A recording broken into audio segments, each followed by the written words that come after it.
Hi there, my name is Matt Cole. And I'm Brian Garrity. And we are the producers of the Sexperts Podcast, and we have a very special kind of returning champion, but we've never had him on for his own solo episode, but his team episode was 4 years ago. All right, I've hyped this guy up way too much, but he deserves all the hype. Ladies and gentlemen, Rick Krupnick, yay! Yay! That's the most applause I've had in over a year. That's not true. So yeah, and Rick, actually, he knows one of my dirtiest secrets is one of the only times I've ever forgotten to hit record on Sexperts, which is the worst thing to do when you're recording a podcast. That happened, and he knows about it. We were 9 minutes into, the Upright Senior Citizens Brigade episode? It was. And you guys were like, a hilarious episode, by the way. Go back in the vaults and listen to that one, listeners. We wasted 9 minutes of their life and didn't have that many minutes left. And by the way, the first 9 minutes were the funniest 9 minutes, and then we were just okay after that. Yeah. So to temper your expectations, but yeah, that was back in my old shitty apartment, and didn't have really nice gear. We were sharing microphones. Yeah. Now Rick's got a beard and glasses. Things have changed. Yeah, but the vaccine's out. Yeah, thank God. But Rick is one of our good friends and fellow performers at the Push Comedy Theater. I'm gonna let him talk. What have you been up to during the pandemic? What are you gonna be doing when the pandemic's over? What are you in? Go. Well, a lot of social distancing, obviously, during the pandemic. Yes, good. I did a little bit of work with my good friend at prob, Brian and Matt. I've done a number of master debaters. I was the judge in a number of those, and look forward to doing that again. And I did one drunk prob. Which I'm still recovering from. That's right. I'm sorry to say, but Brian can testify. My mind is all mush from this pandemic. I did forget that you were in one drunk prov. Drunk prov is so cool, and it is weird because we have some dedicated heavy drinkers that are in every month, and there's one or two newbies, and they never last. They never come back. Never ever come back. Well, my doctor recommended I don't ever come back. As did my liver. My liver begged me not to come back. But I am glad that you had, like you said, you have been the judge on American Master Debaters, I think, for most of them. You've only missed one or two. All but I think one or two. Yeah. Which is awesome. I think you'll probably put it better. You look the part. You look like a fucking judge. Yes. And I'm extraordinarily judgmental. So you got the mental part right. Okay. Jesus. All right. For those uninitiated, in your own words, what is American Master Debaters, and how can people catch that show? Well, it is 2 or 4 teams of individuals that are given a subject to debate. One side takes the pro, the other side takes the con. These are subjects that are very non-political in nature, yet a lot of passion, such as, do you sleep with socks or without socks? That elicited some passionate arguments and some very awesome video of people taking their socks off and putting their socks back on. It was, and sometimes it was a night to remember. Sometimes the performers end up arguing the side they don't truly agree with. Last week I had to argue for beer over water, but honestly, if it's down to one, I'm going water. Yeah, you need to live. You need to live. Yeah. There's no such thing as holy beer. Good argument. Did you do that one in the show? I wasn't giving them fodder. That was the other side. Oh, that's right. And then so Rick is and will be one of the 3 judges, usually headed up by the Chief Justice Amber Nettles from Chicago, and then Alfred Crane usually as well, who's always in character. I don't know if you caught the last one that you weren't in, Rick, but he actually was I forgot the guy's name, the sailor from Jaws. Yes. Yeah. Yes. Robert Shaw's character. Yes, Robert Shaw's character. Yeah, but I hate to say it, I thought he was Bubba Gump.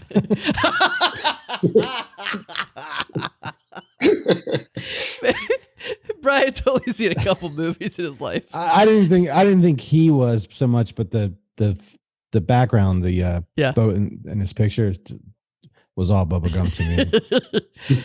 Okay, yeah, and we really appreciate you hanging there and doing the Earprov live streams with us Fridays and Saturdays. Always a pleasure. Always a lot of fun. They're great shows. Thanks.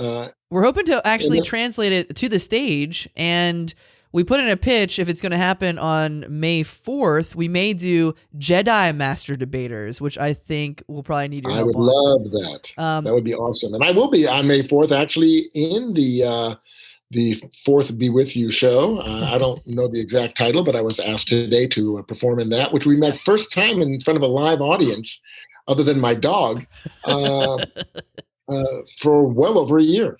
That is cool. That is fucking cool.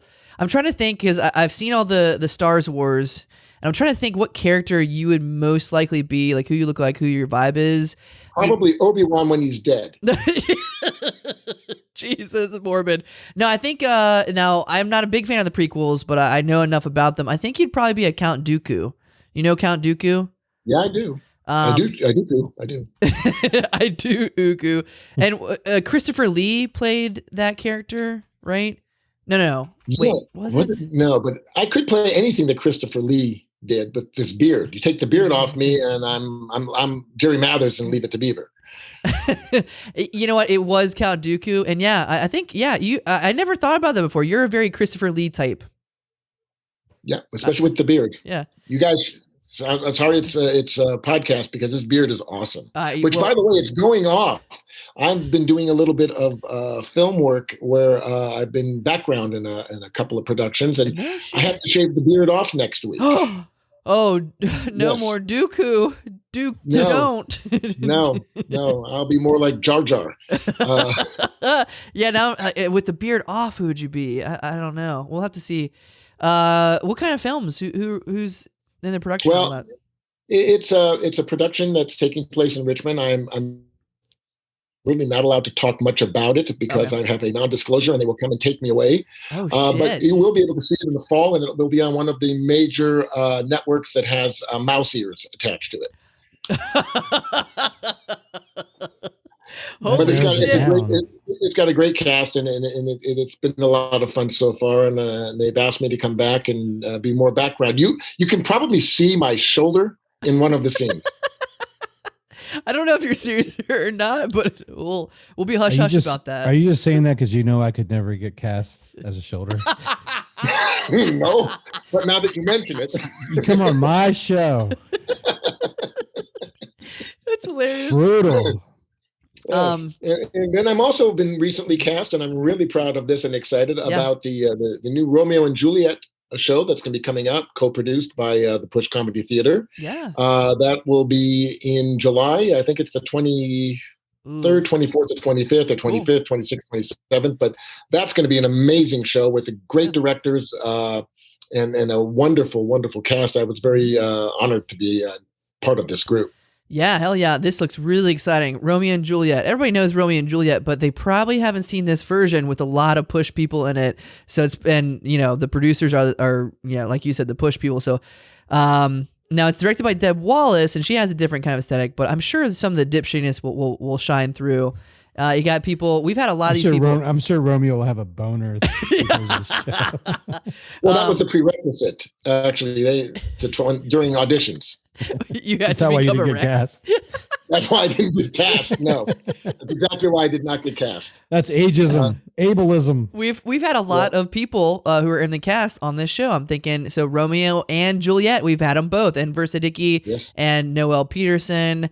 Carrie Kruk is playing the nurse. Oh my God, who are you playing, by the way? Did you mention that already? I'm playing Montague. Montague, yes. So you're going to be playing Inverse Dad. Yes, I am, and we look so much alike. That's awesome. There's a whole bunch of people who are in the show. Sandy Carden is Lady Montague. She's my wife. Cool. In the show. Bobby Mercer. Bobby Mercer. Yeah, Bobby Mercer's in the show. Anna Sosa. Mm-hmm. Ed Carden. It's a wonderful, wonderful cast. Yeah. A lot of people we know, and even some of the people I don't know from Push, I know from just around town or whatever. I'm like, oh, they're going to be good. And once you get to know them, you'll love them as well. And the whole theme, I guess the production is it's going to be set in the 1920s. Is that correct? Yes. Costuming is going to be amazing. Yes. I need a ticket for the last night because I'm out of town the first 2 nights. It's my summer I'll see what we vacation. can arrange. Yeah. I wish we could do giveaways in the show.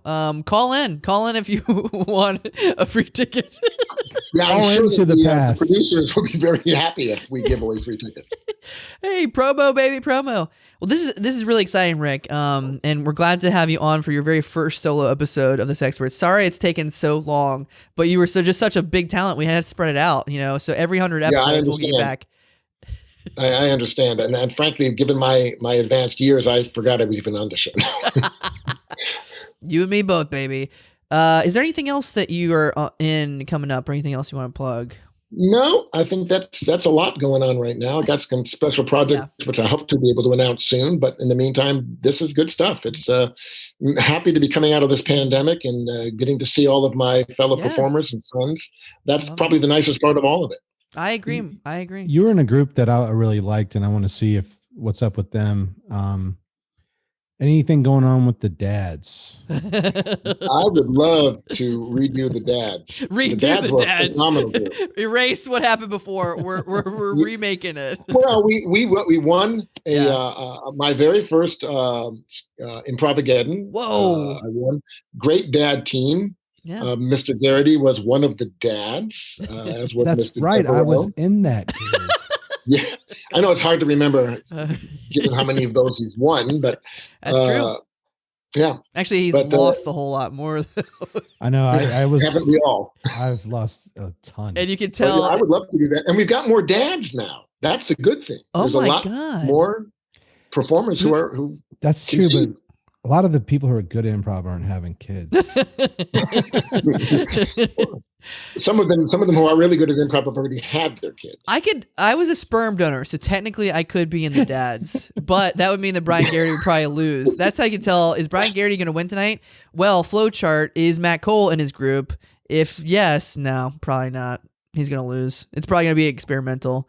Listen, I want to ask you, I think we may have talked about this before, and I've seen, so you have like a cookbook, right, that you wrote or something? I actually wrote a book on dining in Paris. That's right. Is that still in print? Are you going to do another one? It's actually in print, although I feel very sorry for anybody who buys it because it's 20 years old. So some of the restaurants don't exist. Every year, I usually get a royalty check for about $1.83, and I am not exaggerating. I might have even inflated the number,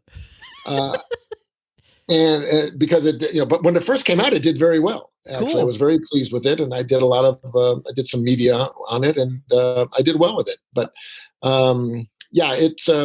it's funny. It's a good book, but you have to read it as history, not as today's Paris. Well, what about, once the pandemic settles down and stuff, what about doing an update to that, a remake, redo of that? I'm actually, believe it or not, working on that as you speak. Yes, I've had a number of people tell me that I should do it, and it's going to be part deux. Oh, that's awesome. Okay, cool. Well, it was great to catch. Is it in English or French? Or it is in English. Oh, thank God. And I use Crayola, so you can read it. Ouch. I took high school French, and I could probably got through it either way. All right. Well, it's great to catch back up with you. And once again, can't wait to be back on stage with you, which may be coming to May the 4th. May the 4th be with you at the Plot across from Push Comedy Theater on Granby Street. Alrighty, Rick Krupnick, we are on to the episode. Bye-bye. Bye-bye. Bye-bye.